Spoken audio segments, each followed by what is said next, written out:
জামাত বলেন, এরা তো সব এনসিপি আর জামাত তো আসলে আলাদা কিছুই না, একই। বঙ্গবন্ধুর সমাধি গুড়িয়ে দেওয়া হবে, উড়িয়ে দেওয়া হবে, তখন তারা তাদের সঙ্গে সহমর্মিতামূলক এই পোস্ট একযোগে কেন প্রচার করলো? এই তাদের টেনশনকে একদিকে বাড়িয়ে দেয়া, আবার যারা এই কাজগুলি করতে চাচ্ছে তাদেরকে ওই যে আগুনে ঘি ঢালার মতো হলো না? দেখুন, এটাও তো আসলে মেটিকুলাস ওই ডিজাইনেরই অংশ।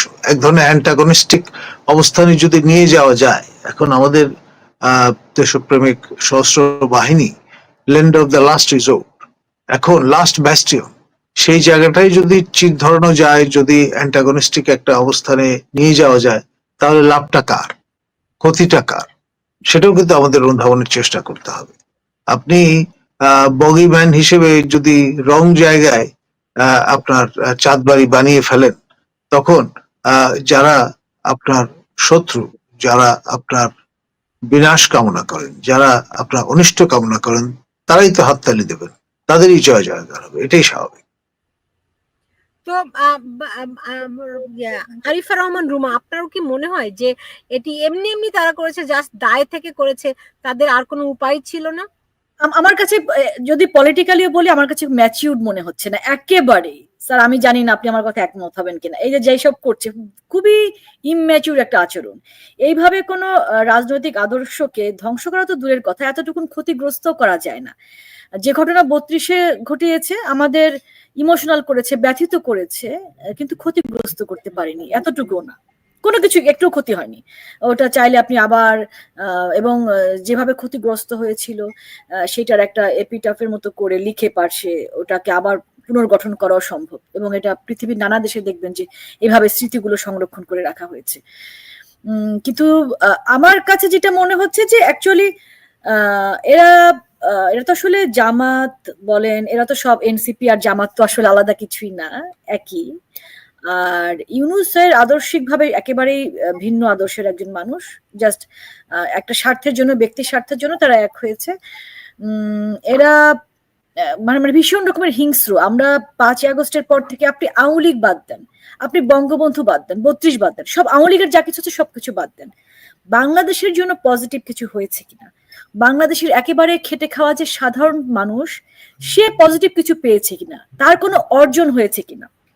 আপনি ব্যবসা বাণিজ্য দেখেন, আপনি সাংস্কৃতিক অঙ্গন দেখেন, আপনি খেলাধুলা দেখেন, আপনি যদি কৃষি সেক্টর দেখেন, কোন সেক্টরে কিন্তু ভালো করছে না, সব সেক্টরে। কারণটা হচ্ছে তাদের এটা কিন্তু উদ্দেশ্য না। বাংলাদেশের কোনো উন্নতি বা রাজনীতিতে দীর্ঘমেয়াদে তারা কি ভাবছে তারা থাকবে? আপনি কি ভাবছেন তারা সেই স্বপ্ন দেখছে? আমি মনে করি না, একদমই না। তারা জানে তারা দুদিনের জন্য আছে। তাদের সেই বিদেশি রাষ্ট্র যতদিন তাদের পেছনে থাকবে, যতদিন তাদের সহায়তা করবে, সে কদিনই তাদের এই রাজনীতির আয়ু আমি বলবো। সো এই কদিনের ভেতরে তারা ধ্বংসযজ্ঞ যতটা করতে পারে। 71-এ তাদের ভূমিকাটা কি ছিল আপনি দেখেন। ওখানে যদি অন্য মানে একজন পজিটিভ রাজনীতিবিদ হতেন, সে কি করবে? সে মানুষকে মোটিভেটেড করার চেষ্টা করবে, মানুষের ভালোবাসা নেবার চেষ্টা করবে, হৃদয়ের আসলে দখল নেবার চেষ্টা করবে, বাড়ি ঘরের দখল নিশ্চয়ই নয়। এইভাবে তো টিকে থাকা যায় না। আর একজন মানুষ কতদিন বাঁচে? আমি, আপনি, স্যার, আমরা কতদিন বাঁচবো? আমি বেঁচে থাকবো মানুষের হৃদয়ে, একমাত্র সেভাবে বেঁচে থাকা সম্ভব, ফিজিক্যালি থাকা যায় না কিন্তু। সো ওই মোটিভ নিয়ে আসলে তারা রাজনীতি করতে আসেনি। জি, বা এমনিতে ডক্টর কলিমুল্লাহ, যদি সত্যি সত্যি বঙ্গবন্ধুর সমাধি ভাঙার চেষ্টা করে, সেনাবাহিনী কি ভূমিকা নেবে? দেখুন, আমার ধারণা তারা সর্বশক্তি দিয়ে তা প্রতিহত করবার জন্য দৃঢ় প্রতিজ্ঞ। এবং আপনার 32 নম্বরের যে ঘটনাটি, সেটি একবার নয়, দুবার ঘটেছে। এবং এর পেছনে প্যারিসে বসবাসরত পিনাকি ভট্টাচার্য, তিনি খোলামেলা ঘোষণা দিয়ে এটি কিন্তু সমন্বয় করেছেন, নিয়ন্ত্রণ করেছেন। এমনকি বুলডোজার যে আসতে দেরি হচ্ছে কেন, সেটা নিয়েও কিন্তু বাগাড়ম্বর করতে পিছপা হননি। তো এই যে দুইবার হামলে পড়ার যে ব্যাপারটি, প্রথমবার পুরো এলাকাটি জ্বালিয়ে দেওয়া হয়েছিল, আমি তো প্রত্যক্ষ করেছি কাছ থেকে। আপনার তখন তখন আমরা সেনাবাহিনীকে নীরবে দাঁড়িয়ে থাকতে দেখেছি, এবং তারপর গুটকুট গুটকুট করে চলে যেতেও আমরা দেখেছি, স্যার, তাই না? সো এখন যে তারা খবর পেয়ে খবর পেয়ে গিয়েছিলেন এবং ইট ওয়াজ টু লেট। এবং এই ঘটনাটি তো একদিনে ঘটেনি, পরপর আপনার দুদিন ধরে দ্বিতীয় পর্বে এই কাণ্ডটি ঘটেছে। তার আগে আবার ওই আমরা দেখেছি যে বিশেষ রাজনৈতিক দলের তত্ত্বাবধানে আপনার রীতিমতো কোঅর্ডিনেটেড ভাবে, কনসার্টেড ভাবে এই অগ্নি সংযোগের ঘটনাগুলো ঘটেছে। এখন আপনার জলের গানের যিনি দলনেতা আনন্দ, তিনি এবং তার পরিবারকে এক কাপড়ে বেরিয়ে আসতে হয়েছে। ধানমন্ডির সবচেয়ে পুরনো যে বাড়িটি, যেখানটায় স্বয়ং ফরাসি রাষ্ট্রপতি তিনি জলের গান সঙ্গে সংগতি প্রকাশ করতে এসেছিলেন, সেই বাড়িটি উড়িয়ে দেওয়া হয়েছে। এবং আনন্দ কিন্তু শেষ অব্দি সেই সুবাদে গিয়ে প্যারিসে উপনীত হয়েছেন, রাজনৈতিক আশ্রয় প্রার্থনা করেছেন, যেখানে আগে থেকেই পিনাকি আপনার রাজনৈতিক আশ্রয় নিয়ে মোতায়েন আছেন। এখন কিভাবে রিকনসাইল করবেন দুটি বিষয়কে, দুটি মানুষকে, তাই না? এখন সে কারণে আমরা দেখতে পাচ্ছি এখানে একজন লিখেছেন যে কিছুক্ষণ আগে ওই যে প্যারিসে যার কথা বলছেন তার নাম এখানে উল্লেখ করে বলেছে যে তিনি একটা পোস্ট দিয়েছেন যে এনসিপির প্রোগ্রামকে ছাত্রদের প্রোগ্রাম বলে সবাইকে এই প্রোগ্রামে অংশ নেওয়ার আহ্বান জানিয়েছে। হ্যাঁ,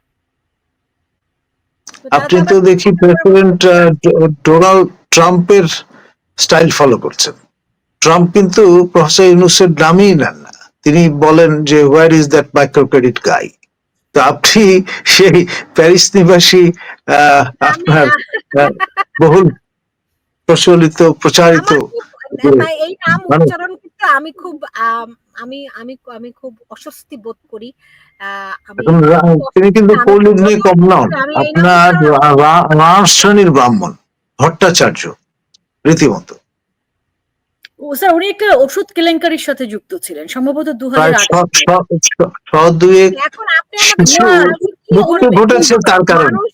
না, আপনি যেটি বলেছেন সেটি নিয়ে যথেষ্ট আলোচনা আছে। বাংলাদেশে প্রায় 100 শিশু মারা গেছেন তার এই ওষুধ কেলেঙ্কারি, কালাজ্বরের ঔষধ 289 জন মারা গিয়েছিল তখন, এবং ভেজাল ওষুধ ছিল সেই পিনাকি কিন্তু। হ্যাঁ, একেবারে হাত পাকানো হলো। কালকে ডক্টর কলিমুল্লাহ আমাকে একটু যদি বলতেন কালকে কি ঘটবে আসলে। দেখুন, নানান কিছু হতে পারে, ওয়াইল্ড স্পেকুলেশনের অংশ হিসেবে আমি বলবো, আমি অবাক হব না যদি দেখি সাবেক ছাত্রলীগ কর্মী সার্জিস তিনি গিয়ে কবর জিয়ারত করে সেখান থেকে চলে আসেন, এটাও হতে পারে। মানে যদি দেখেন যে অবস্থা বেগতিক, এখানে রাফ রিসেপশন অপেক্ষা করছে, উনি কিন্তু একদম ঠিক আছে। আমি সেই জন্যই বলছি যে তার যে ভোল্ট পাল্টাতে বেশি সময় নাও লাগতে পারে, ডিপেন্ড করবে যে কি ধরনের পরিস্থিতির মুখোমুখি হতে হচ্ছে তাকে। যদি দেখেন যে না, আপনার কল স্পেড ডেফিনেটলি আছে। আপনি ধরুন এই দুটি আপনার আইকনিক ডেস্টিনেশন যদি ডিস্যাক্রেটেড হয়, আপনার সিরিয়ার হাফেজ আল আসাদের সেই মসুলিয়ামের মতো, তাহলে সিরিয়ায় যে ঘটনাটি ঘটেছে সেই প্রপোর্শনে যে আরো অনেক দ্বিগুণ পরিমাণে আপনার এই দাবানল কিন্তু ছড়িয়ে পড়বে। আপনি মানে মুখ চোরা ডসাইল বাংলা ভাষাভাষী মানুষকে যখন বাধ্য করবেন দেয়ালে পিঠ ঠেকিয়ে দেবেন, তখন সে কিন্তু আর বাগে আসবে না, বাগ মানবে না। প্রত্যেকটা বাঙালি হৃদয়ে দ্রোহের চেতনা বিদ্যমান, সেটি আমাদের জানান দিয়েছেন অকাল প্রয়াত কবি রুদ্র মোহাম্মদ শহীদুল্লাহ। সুতরাং এটি এপার বাংলা বলুন, ওপার বাংলা বলুন, বা পূর্ব দিকে পার্বত্য ত্রিপুরা বলুন, বা আসাম বলুন, সর্বত্রই, বা আপনারা যারা পিপল ইন ডায়াসপোরা হিসেবে সারা পৃথিবীতে ছড়িয়ে আছেন, সবার মধ্যে কিন্তু বিষয়টি বিদ্যমান, জাস্ট ইগনিশন বাকি বা দরকার।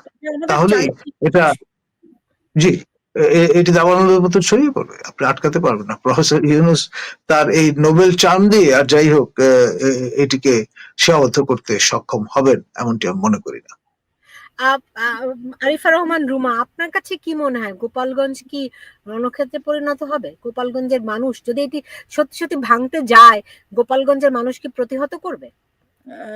আমার গোপালগঞ্জের মানুষের যে চারিত্রিক বৈশিষ্ট্য তাতে আমার কাছে এরকমই মনে হচ্ছে। অফিসিয়ালি ওনাদেরকে গোপালগঞ্জ শহরের পৌর পার্ক নামক একটা জায়গা আছে একদম কোর্টের অপোজিটে, তো ওখানে একটা সাইডে একটা মঞ্চ করেছে। আর একটা ছোট্ট মঞ্চ আছে যেটাকে জুলাই মঞ্চ বলা হচ্ছে। খুবই দুটো মঞ্চ পাশাপাশি কাছাকাছি, লঞ্চ ঘাটের কাছে একটা, এই পৌর পার্কের কাছে একটা, এই দুটো। ওখান থেকে টুঙ্গিপাড়া যেতে 25 মিনিটের মতো লাগে গাড়িতে। সো খুব বেশি দূরে না, কাছেই। ওনাদের টুঙ্গিপাড়া যাওয়ার কোনো প্রোগ্রাম নাই, এবং টুঙ্গিপাড়া আসলে প্রচুর সেনা সদস্য মোতায়েন হয়েছে আমি যতটুকু জানি।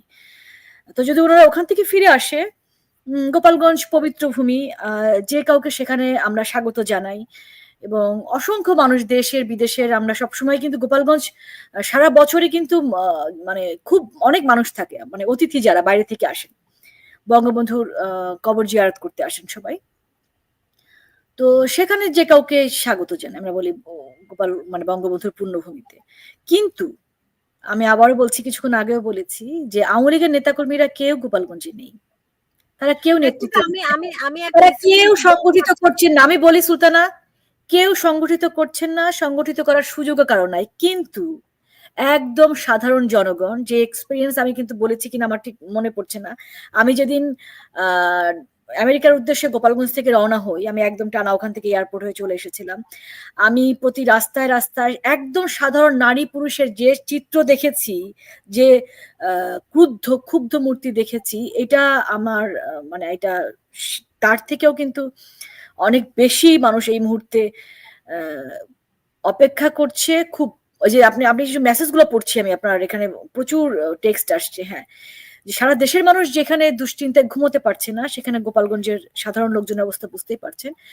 যদি বঙ্গবন্ধুর মাজারে, কবরে অসম্মান করবার, অশ্রদ্ধা করবার চেষ্টা করা হয়, গোপালগঞ্জের একেবারেই খেটে খাওয়া যারা মানুষ, তারা প্রতিহত করবে বলে আমার ধারণা। আমার মানুষের তাদের যে ক্যারেক্টার, প্রতিটা অঞ্চলেরই একটা বিশেষ বিশেষ বৈশিষ্ট্য থাকে মানুষের, এটা ভূগোল মানে আবহাওয়া, মাটি, এটার কারণেই।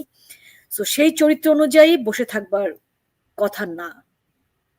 এবং আমরা ইতিপূর্বেই 5ই আগস্টের পর থেকে এ পর্যন্ত দ্রুত দৃষ্টান্ত কিন্তু আমরা দেখেছি, মানে বিএনপির সঙ্গেও যেটা হয়েছে, ওনারা